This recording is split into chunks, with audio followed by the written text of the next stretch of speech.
l'histoire de ce livre c'est mon premier, mais c'est pas du tout mon premier. Ce livre, c'est pas le premier que je commence, c'est le premier que je finis. C'est le contraire d'un aboutissement, c'est un début.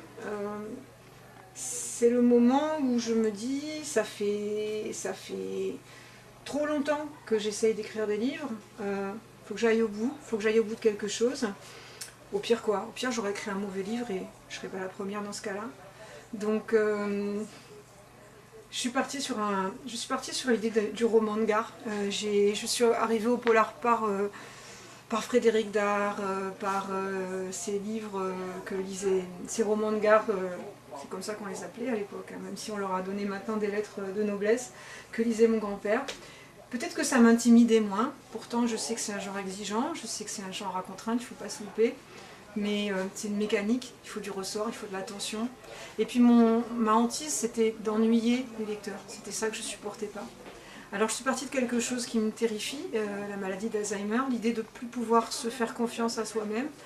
Je suis partie d'une intrigue complètement paranoïaque, de l'histoire d'une femme qui serait âgée, malade et qui ne tiendrait plus que par sa volonté, que par sa force intérieure, et puis qui sentirait cette force-là qui se brise aussi. C'était horrible, c'était une histoire atroce, donc c'était un roman noir.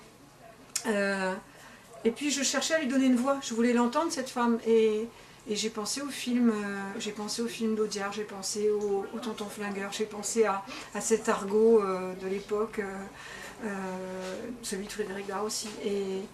Et d'un coup j'ai entendu la voix de cette femme, c'est elle qui m'a raconté son histoire, quoi. Et du coup c'est devenu drôle, enfin j'espère. C'était pas prévu, c'était pas censé à l'origine, j'avais pas prévu d'écrire une comédie policière, et en fait c'est parce que j'avais cet esprit, ce son des films d'Audiard que ma vieille dame est devenue une tata flingueuse, et que c'est par l'humour aussi qu'elle a commencé à essayer de résister à tout ce qui lui arrivait. Et c'est ainsi que je suis arrivée à ce même pas mort.